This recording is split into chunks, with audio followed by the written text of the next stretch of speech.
كبراتن فتواتن تخطاتلتي تግራይ هورايزن نسعات زسنادنا محدشت معبالتاتن وناو زيناتاتن بزرزر كنكركم إنا سبسكرايب لايك شير ناكبركم زيناتاتنا كساب مودعتا تخطاتلم فلمام መንግስቲ ፌደራል ኣብ ልዕሊ ትግራይ ኣሕሊፎ ዝተባሃለ ገዳታት ከቢድ ቁጥዕ ኣበጊሰሎም ጊዜያዊ ምምሕዳር ትግራይ ከምኡን ኣብ ትግራይ ዝንቀሳቐሳ ውድባት ፖለቲካውን ኣብዚ ጉዳይ መሰረት ብምግባር ብግልፂ ድምፂ ተቃውሞ እንስማዕ ጀሚረን ኣለዋ ውድብ ሳልሳይ ወያነ ትግራይ ኣብ ልዕሊ መንግስቲ ፌደራል ክሲ ጥሕሰት ስምምዕነት ፕሪቶሪያ ኣቕሪቦሎም ክንነግረኩም ኢና ኣብ ትግራይ ብሕታዊ ናጻ ሚድያ ቴሌቪዥን ከይጽብጽብ ተኸልኪለ ክብል ከሲሰሎም ምስ ጸላኢት ሃገር ኤርትራ ብምትሕባር ተኸሲሶም ዝተኣሰሩ ፍሉጣት ደገፍቲ ጋንታ መቐለ 70 እንደርታ ዝምልከት ሓበሬታውን ሒዝና ኣለና ዕናዊ መትጋዕቲ ድሮን ኢትዮጵያ ከቢድ ፍርሒ ፈጢሩ ድሮናት ውግእ መንግስቲ ኢትዮጵያ ኣብ ልዕሊ ሲቪልያን ስድራ ቤታት ምብትታን ይስዕባሉ ተባሂሎም ፕሬዚደንት ኢሳያስ አፈወርቂ ኣብ ፖርት ሱዳን ዝነበሩ ዑደት ዛዚሙ ናብ ኣስመራ ከም ዝተመለሰውን ዝምልከት ሓበሬታም ከምኡን ፍሉጥ ተቀዳዳማይ ብስክሌታ ኣፍሪቃዊ ኤርትራዊ ቢንያም ግርማይ ምስ ጋንታ ኤንኤስኤን ንሰለስተ ዓመታት ክጻወት ስምምዕነት ከም ዝፈረሙውን ተጸብጺቦሎም ብዛዕባ እዚኦም ዝርዝር ተወሰኽቲ ሓበሬታት ሒዝና ቀሪብናልና ንምክታልኩም ደጊምና ንዕድም ሰዓቡና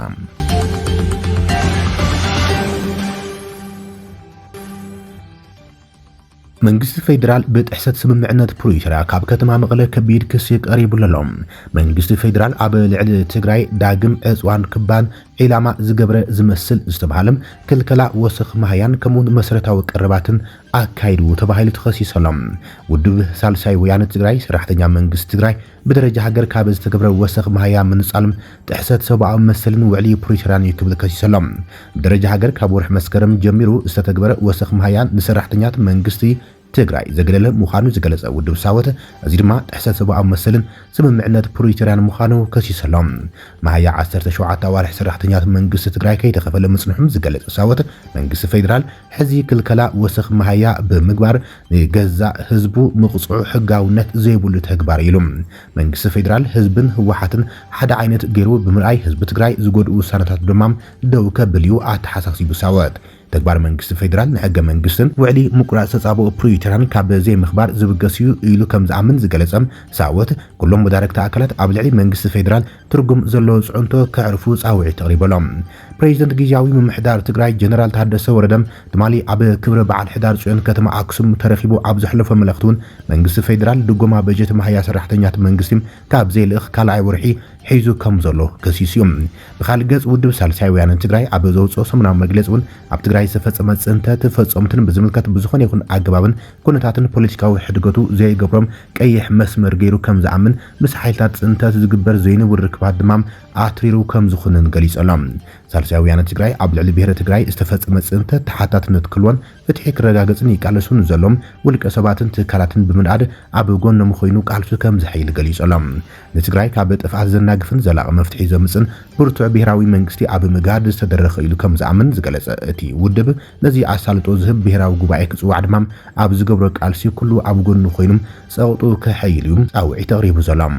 ህዝባዊ ወያነ ሓርነት ትግራይውን ብተመሳሳሊ ትማሊ ኣብ ዝሕለፎ ሰሙናዊ መልእኽቱ መንግስቲ ፌደራል ዳግም ኣብ ልዕሊ ትግራይ ዕጽዋን ክባን ኣጠናኺሩ ይቕጽለሉ ከም ዘሎ ከሲስዮም ነቲ ክልከላ ወሰኽ ማህያ ሰራሕተኛት መንግስትን ከምኡን ከም ነዳድን መሰረታዊ ሸቐጣትን ናብ ትግራይ ዝግበሩ ክልከላታትን መሰረት ገይሩ ንመንግስቲ ፌደራል ከሲስዮም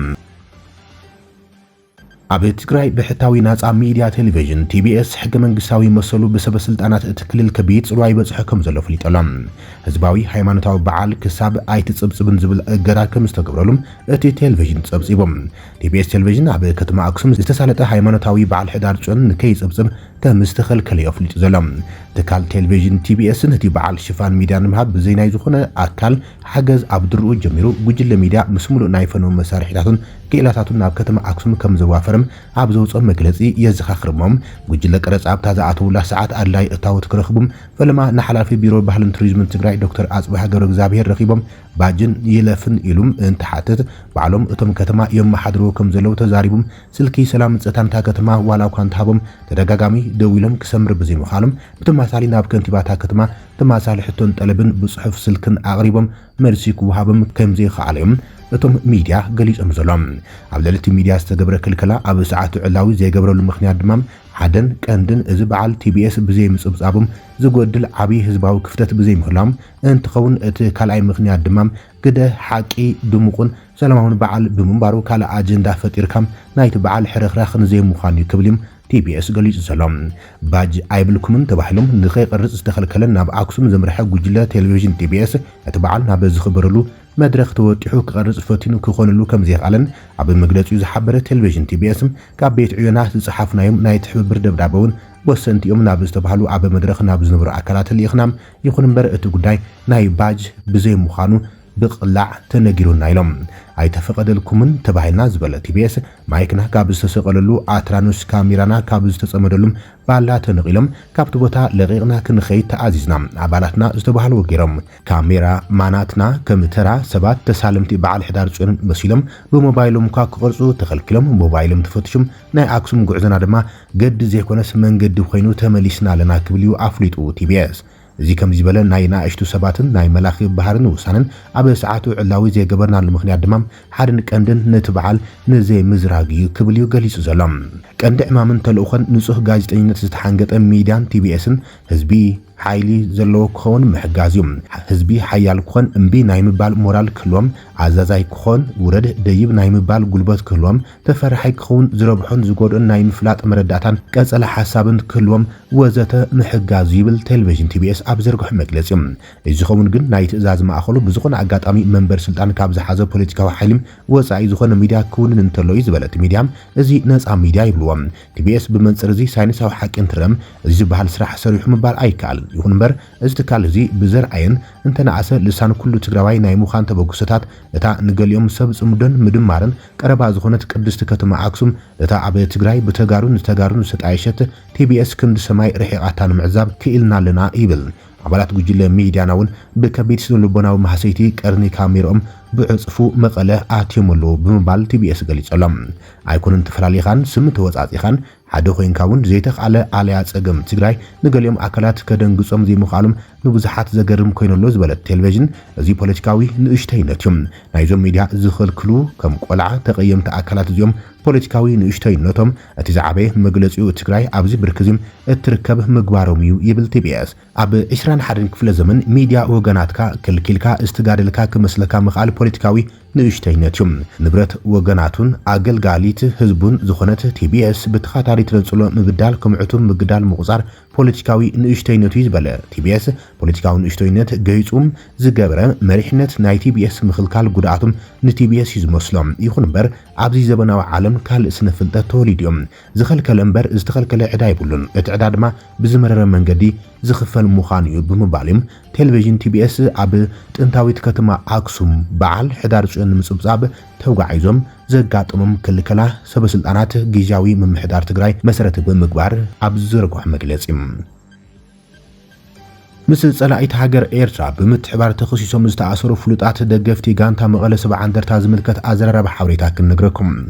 ኣብቲ ዝሓለፈ ሰሙን 18 ሕዳር ፍሉጣት ደገፍቲ ተናሓናሓይት ፕሪምየር ሊግ ኢትዮጵያ ዝኾነት ጋንታ መቐለ 70 እንደርታ ኣብ ኣዲስ ኣበባ ምስ ጋንታ ንግዲ ባንኪ ኢትዮጵያ ኣብ እትፃወተትሉ እዋን ተኣሲሮም ተባሂሉ ዜናታት ተዘርጊሖም ነይሮም ሓደ ካብኣቶም ዝኾነ ቺንጊ ቻቻ 70 እንደርታ ብዝፍለጥ መንእሰይ ንጉስ ኪዳኑ ኮይኖም ንዝሓለፉ መዓልታት ኣብ ትሕቲ ቁፅሪ ፖሊስ ኣዲስ ኣበባ ከም ዝቆነን ናብ ቤት ፍርዲ ከም ዝቀረቡን ገሊጾሎም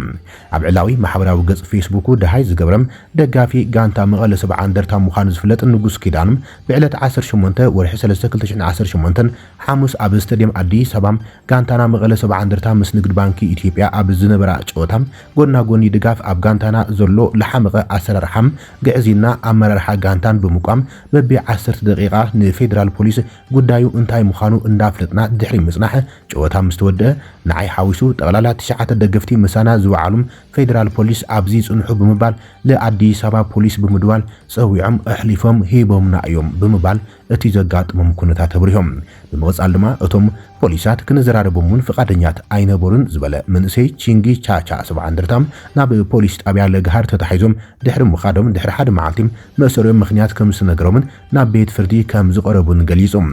መርማሪት ፖሊስ ውከትን ዕግርግርን ብምልዓል ራዕዲ ብምፍጣርን ከምውን ምስ ሓይልታት ፖለቲካ ብምትሕባርን ካብ ኤርትራ ልኡኽ ተቐቢልኩም ትንቀሳቐሱ ተረኺብኩም ዝብሉም ክስታት ከም ዘቕረበትዮም መንእሰይ ቺንጊ ገሊጾም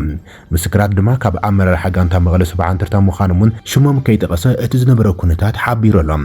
እታ መርማሪት ፖሊስ ተወሳኺ ምርመራ ንምክያድ ን14 ታሕሳስ ተለዋጢ ቆፅሮ ክወሃባ ሓቲታም ኣብ ዝተጠቐሰ ዕለት ዳግም ናብ ቤት ፍርዲ ንኽቐርቡም ብቆፅሮ ከም ዝተዓፀ ሓቢሩ እቲ ኣባል ደጋፊ ጋንታ መቐለ 70 እንደርታ ዝኾነ መንእሰይ ቺንጊ ቻቻ 70 እንደርታ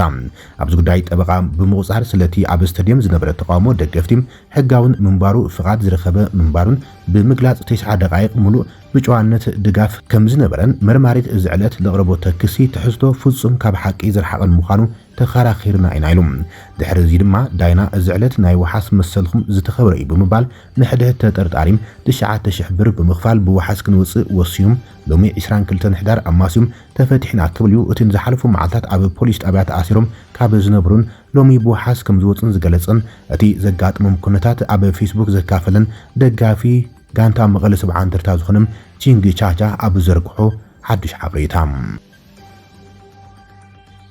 እዕናዊ መጥቃዕቲ ድሮን ኢትዮጵያ ድሮናት ውግእ መንግስቲ ኢትዮጵያ ኣብ ልዕሊ ሲቪላን ስድራ ቤታት ምብትታን ይስዕባሉ ተባሂሎም ኣብ ልዕሊ ሓይልታት መንግስቲ ኢትዮጵያ ድማ ከቢድ ክሲ ቀሪቦሎም ኢትዮጵያ ሓይልታት ፌደራል ንኩናት ፋኖ ንምምካት ኣብ ዝንቀሳቐስሉ ዘለዋ እዋን ኣብ ክልል ኣምሓራ ሰፊሕ ምግሃዝ ሰብኣዊ መሰላት ይፍጽሙ ከም ዘለዎ ተኸሲሶም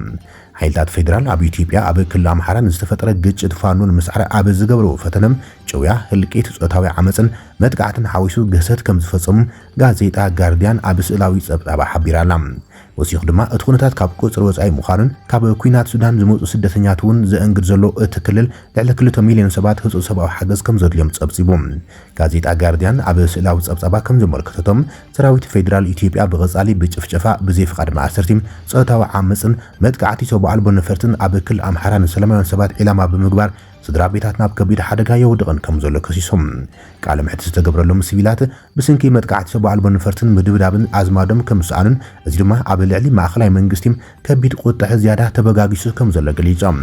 እቲ ጸብጻብ ከም ዝሕብሮ ምልሻ ዕጡቕ ፋኖ ኣብ መጀመርታ ሰፊሕ ደገፍ ማሕበረሰብ እኳ እንተረኸበም እናገደደ ዝኸይድ ዘሎ ዘይውሕስነት ቁጠባ ውድቀትን ነዚ ምትማን በብቕሩብ የዳኽሞ ከም ዘሎን ገለ ጉጅለታት ጉጅለ ዕጡቕ ፋኖ ብፍላይ ኣብ ናውጣታት ንሲቪላት ብምጭፍላቕ ይኽሰሱ ከም ዘለውን እቲ ጸብጻብ ኣመልኪቶሎም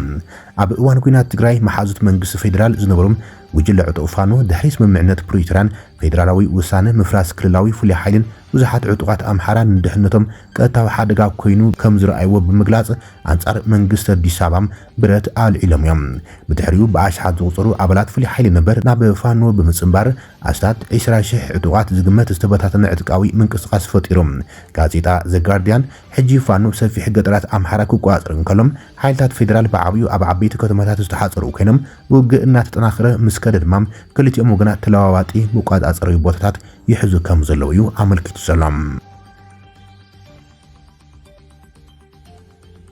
ፕሬዚደንት ኢሳያስ ናብ ዓዱ ተመሊሶም ፕሬዚደንት ኢሳያስ ኣፍወርቂ ሎሚ ድሕሪ ቀትሪ ናብ ኣስመራ ከም ዝተመለሰ ተገሊጾም ብዕድመ ኣብ ወንበር ላዕላዊ ቤት ምኽሪ ሱዳን ጀነራል ዓብድልፈታሕ አልቡርሃን ኣብ ሱዳን ናይ ክልተ መዓልታት ስራሕ ዑደት ዛዚሞም ናብ ሃገሩ ተመሊሱ ኢሳያስ ፕሬዚደንት ኢሳያስ ኣብ ዝካየድ ዑደት ምስ ጀነራል ዓብድልፈታሕ አልቡርሃን ቀድማ ሚኒስትር ዶክተር ካሚል ኢድሪስን ኣመሓዳሪ ዞባ ዳርፉር ኣቶም ሚኒ ኣርኮሚናውን ካልኦት ላዕለዎት ሰበስልጣናት ክልላት ሱዳን ሰፊሕ ርክብ ኣካይድዮም እቲ ዘተ ኣብ ምጥንኻር ክልቲኣዊ ዝምድናታት ሓፈሻዊ ኩነታት ሱዳን ህልው ቅልውላዊ ንምፍታሕን ዝኽእሉ መንገድታት ከምኡውን ንክልቲና ሃገራት ዘገድሱ ዞባውን ከባቢያውን ጉዳያት ከም ዘተዩ ተገሊጾም ፕሬዚደንት ኢሳያስ ዕላማ ናይቲ ዑደት ኤርትራ ኣብ ሓድነትን ላዕላውነትን ሱዳን ዘለዋ ጽኑዕ መትከላዊ መርገጺ ከምኡውን ደገፋ ንምርግጋጽን ከምኡውን ኣብ ጎንቲ ንሓድነትን ግዛእታዊ ሓድነትን ሃገር ናይ ምርግጋጽ ሓላፍነት ተሰኪሙ ዘሎም ህዝቢ ሱዳን ላዕላዊ ቤት ምኽሪ ሱዳን ደው ንምባል ምዃኑ ደጊሙ ገሊጾም ጀነራል አልቡርሃን በጎነ ነቲ ኣብ ታሪኻዊ ርክብ ክልቲኡ ህዝብታት ዝተሰረተ መርገጺ ኤርትራ ክብሪ ብምሃብ ነዚ ምትእሳር ዚም ንረብሓ ክልቲኡ ህዛብ ንምድልዳል ብርቱዕ ጻዕሪ ከም ዝገብር ኣረጋጊጾም ፕሬዚደንት ኢሳያስ ብናይ ጽርግያ ጉዕዞ ናብ ፖርት ሱዳን ምስ በጽሐም ምውቕ ወግዓውን ህዝባውን ኣቀባብላ ከም ዝተገብረሉም ሓበሬታ ሚኒስትሪ ዜና የመላኽት ኤርትራ ንመንግስቲ ጀነራል ዓብድልፈታሕ አልቡርሃን ወተሃደራውን ነዋታውን ከምኡውን ፖለቲካውን ደገፍ እትህቦ ዘላም ብሕታዊት ጎረቤት ሃገር ከም ዝኾነት ዝፍለጥ እዮም ፍሉጥ ተቀዳዳማይ ብሽክሌታ ቢንያም ግርማይ ምስ ፍልጥቲ ጋንታ NSN ንሰለስተ ዓመታት ክጻወት ተፈራሪሙ። ኦሎምፒያዊ ተቀዳዳማይ ብሽክሌታ ቢንያም ግርማይ ምስታ ካብ እስራኤል ፕሪሚየር ቴክ ናብ NSN ሽማን ምሕደራን ዝቀየረት ጋንታ ክሳዕ መወዳእታ 2028 ዝጸንሕ ውዕሊ ከም ዝፈረመ ፕሮ ሳይክሊንግ UK ንጋንቱ ብምጥቃስ ጸብጺባ። ካፕታን 4 ዓመትን መንፍቕን ዝተቀዳደመላ በልጀማዊት ጋንታ ኢንተርማጀም ብዓረቢ ብወግዒ ከም ዝተፋነወ ዝተገልጸ ቢንያም ሰለስተ መድረኻት ቀጠልያ ማልያን ዙር ፈረንሳ ሓደ መድረኽ ዙር ኢጣልያን ከምኡን ናይ ክላሲክን ካልኦት ብዙሓት ዓወታትን ድሕሪ ምጉንጻፍ እዩ ናብ ዝሓዳስ ጋንታ ተጸምቢሩ ዘሎ።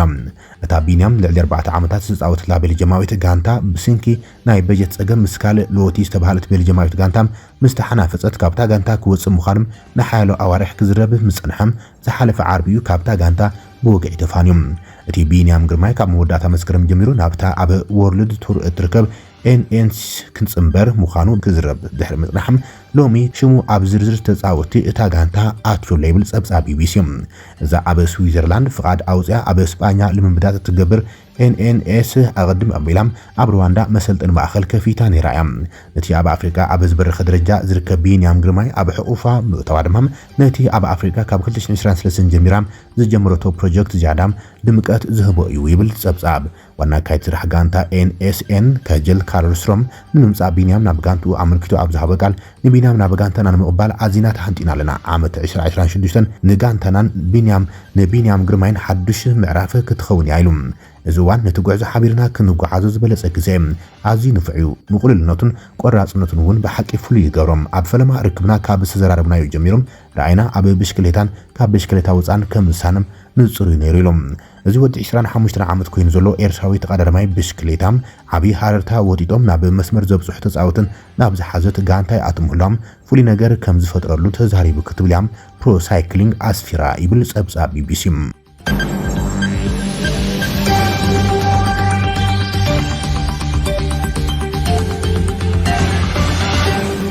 ክቡራትን ፍትዋትን ተኸታተልቲ ዜናታትና ንሰዓት ዝበፅሕና ሓደሽቲ ምዕባለታትን እዋናዊ ዜናታትን ዛዚምና ኣለና። ንሰናይ ምክትታልኩም ነመስግን። ሰላም